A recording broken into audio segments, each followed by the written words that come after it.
casa serviremos ao Senhor. Quando Josué faz seu último discurso, seu testamento espiritual ao povo de Deus que ele tinha conduzido, que ele tinha recebido de Moisés para conduzir até a divisão da Terra Santa, ele coloca diante daquelas pessoas a questão, a pergunta: a quem vocês querem servir? Josué lembra que os antepassados deles tinham vindo do paganismo. Os pais de Abraão tinham servido aos ídolos falsos. Eles receberam a revelação do Deus verdadeiro, só que eles tinham acabado de entrar numa terra pagã, que era a terra de Canaã. Na terra de Canaã, os povos todos eram idólatras. E Josué sabia por experiência própria, porque ele tinha visto que Moisés tinha sofrido, que o povo de Deus facilmente caía na tentação da idolatria. Então, diante daquela situação em que o povo se colocava sempre ali em perigo do pecado, Josué coloca uma decisão. A quem vocês querem servir? Vocês querem servir o Deus de Abraão, Isaque e Jacó, ou vocês querem servir o Deus dos pagãos? E Josué, sabendo que nós seguimos a verdade, que nós não vamos na onda daquelas pessoas que estão à nossa volta, que a gente não segue simplesmente a maioria, ele já coloca a própria resposta: eu e minha casa serviremos ao Senhor. Independente de quem vocês escolherem, eu e minha casa serviremos ao Senhor. A gente poderia refletir sobre qual é o significado profundo, qual é o alcance dessa frase tão simples, mas tão importante naquele contexto e importante para nós hoje. Se nós dividirmos a frase em 2 pedaços, eu e minha casa, e depois serviremos ao Senhor, nós poderemos talvez compreender um pouco mais do alcance dessas palavras. O que significa eu e minha casa? Nós vemos que ele começa colocando a si mesmo. De fato, nós devemos saber que a escolha do serviço de Deus é uma escolha, antes de tudo, pessoal. Esse eu que vem à frente não significa que, porque ele é o chefe, ele vai obrigar todos a servirem. Não, significa que ele tem a responsabilidade, que ele tem a consciência de que ele deve dar o primeiro passo. E todos nós devemos dar esse passo, devemos dar esse exemplo. Numa família, tendo pai, mãe, filhos, todos eles devem dizer: eu e minha casa serviremos ao Senhor. De que forma nós vamos querer que minha casa sirva ao Senhor se eu não sirvo? De forma que o serviço do Senhor na família deve começar pela escolha pessoal de cada um no serviço a Deus. Eu e minha casa. No entanto, depois do eu, vem a minha casa. De nada adiantaria se eu servisse a Deus e ficasse indiferente sobre se minha família está seguindo a Deus ou não. É claro que todos os membros da família têm liberdade. E nós sabemos que nós rezamos pela conversão da nossa família, mas nós não podemos forçar a nossa família a servir a Deus.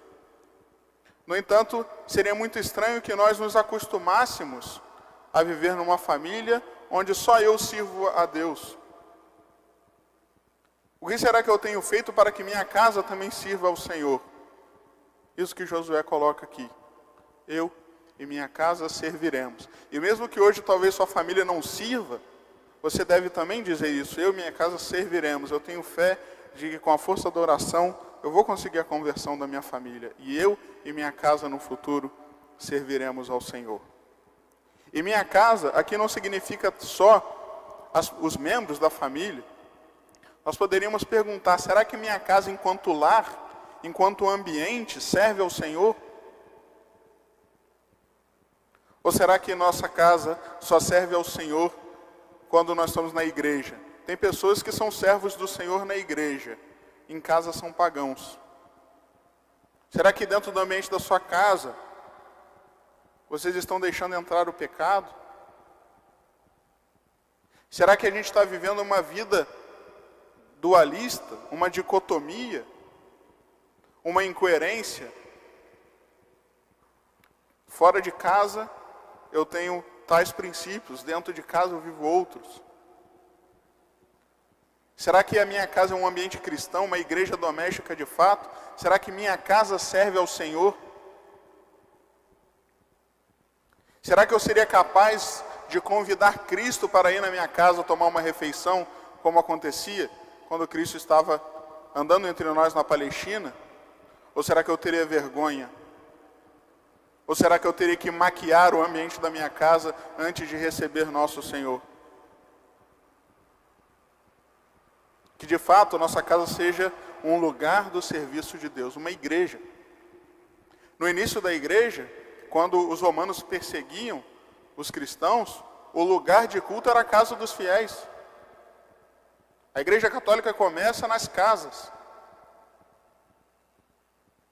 Será que a minha casa pode ser considerado um lugar apto, bom o suficiente para ser uma igreja?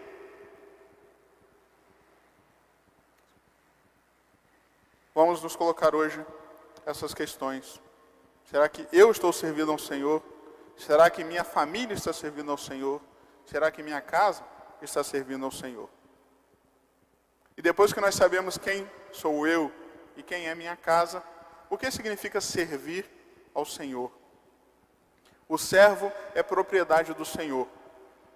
Servir a Deus significa dedicar a Ele a obediência. Obediência que se demonstra principalmente através dos atos de culto e da obediência aos mandamentos. Servir ao Senhor significa cultuá-lo como Deus. E significa viver os seus mandamentos. Quando Deus tira o povo do Egito, Deus fala com Moisés para avisar o faraó que eles precisam sair de lá, porque eles precisavam cultuar a Deus como Ele quer ser cultuado. Que a gente poderia falar, por que não cultua a Deus ali mesmo, no Egito? Porque Deus não queria assim. Nós cultuamos a Deus como Ele quer. Nós cultuamos a Deus como Ele manda. E Ele manda através dos mandamentos, e Ele manda através das leis da igreja. Nós cultuamos a Deus na Santa Missa, principalmente. Nós cultuamos a Deus na oração, e de forma especial hoje, na oração em família.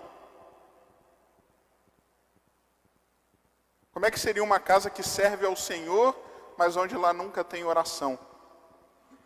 Como é que seria uma casa que serve ao Senhor, mas onde não se vive os mandamentos? E se a gente começa a pensar e lembrar daquilo que Cristo ensinou, nós facilmente recordaremos que Jesus mesmo apresenta qual que é o maior inimigo do serviço a Deus.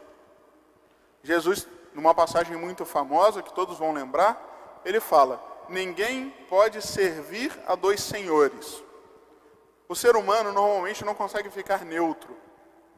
O ser humano ele busca a quem servir, nem que seja a si mesmo. E normalmente o que acontece é que as pessoas tentam viver uma vida onde vai servindo a senhores diferentes em determinados momentos. Só que isso é uma ilusão. Jesus falou, se a gente começa a servir a dois senhores, nós vamos odiar um e amar o outro. E Jesus, para já deixar claro qual é o pior dos inimigos, qual é o inimigo que normalmente toma o lugar de Deus no serviço, ele fala, não podeis servir a Deus e ao dinheiro. E acredito que se nós olharmos como um panorama geral para as famílias do nosso tempo, nós veremos que abertamente as famílias escolheram o serviço ao dinheiro. A vida de família praticamente se destruiu. O tempo junto em família se tornou uma catástrofe. E a pandemia mostrou isso. As pessoas desesperadas porque têm que ficar com a própria família dentro de casa. Muitas pessoas, é claro que tem pessoas que precisam trabalhar mais, precisam trabalhar fora, porque senão não conseguem sustentar a família, isso sim. Mas, no entanto, a gente sabe que também existem muitas pessoas que escolhem se afastar da família por motivos supérfluos, ou porque quer simplesmente enriquecer. Não basta simplesmente dar uma vida saudável, confortável, a pessoa precisa de luxo. E é por isso que a sociedade de hoje, que é mais rica que a sociedade do passado, tem tanto medo de ter mais filhos. A sociedade de hoje não quer que o seu filho que tem X divida com um irmão, prefere que tenha só um. Ou que não tenha nenhum, prefere que tenha um cachorro. As pessoas têm medo da vida. Nem todo mundo consegue ter vários filhos, mas todo mundo deve estar aberto à vida. Todo mundo deveria entender que é mais precioso o tempo em família, é mais precioso você acompanhar a criação do próprio filho, do que você ficar lá enchendo simplesmente a herança da criança. Quantos e quantos pais e mães hoje simplesmente desconhecem os próprios filhos? Terceirizaram a criação dos filhos. Os filhos são criados pela escola, os filhos são criados por babás, quando muito pela avó, se já tiver um pouco melhor. E os pais, sei lá, vêm uma vez no dia ali, não sabem o que os filhos fazem, não sabem o que os filhos pensam, não sabem o que os filhos veem no celular. O celular virou o amigo das crianças. E muitas vezes também essa terceirização da criação dos filhos também se reflete na própria vida do casal. Muitas pessoas terceirizaram a vida conjugal, porque não tem mais contato, não tem mais diálogo, não tem mais amor. O casal vira estranho dentro da própria casa. E as necessidades de carinho, e as necessidades de amor, as necessidades afetivas, muitas vezes são também terceirizadas. Com adultério, com amor livre. Onde, muitas vezes, marido e mulher vira um simples contrato. Vira uma simples questão de bens. Onde a amizade foi destruída, porque a amizade se alimenta de contato. E não existe mais o contato. Tudo isso porque aquele serviço ao Senhor foi deixado de lado em troca do serviço do dinheiro. Em troca do serviço do pecado. Às vezes nem sempre é dinheiro.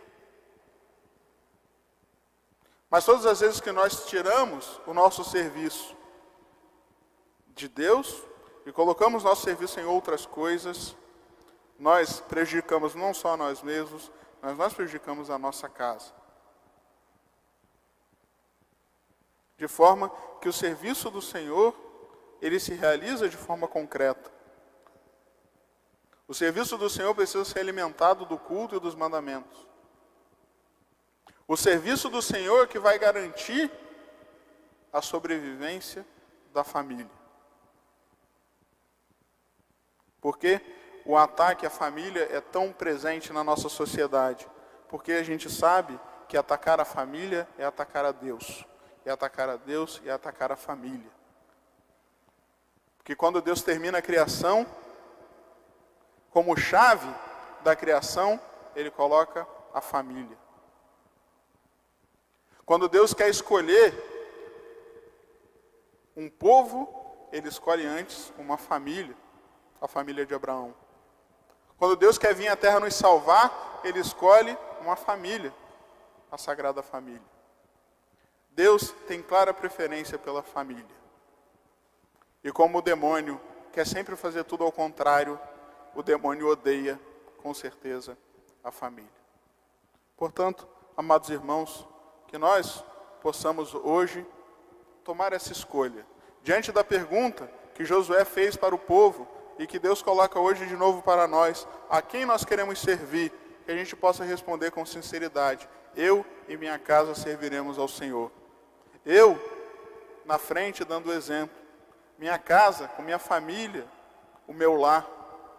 E o serviço verdadeiro a Deus. Serviço de adoração, serviço de vida verdadeiramente cristã. Em nome do Pai, e do Filho e do Espírito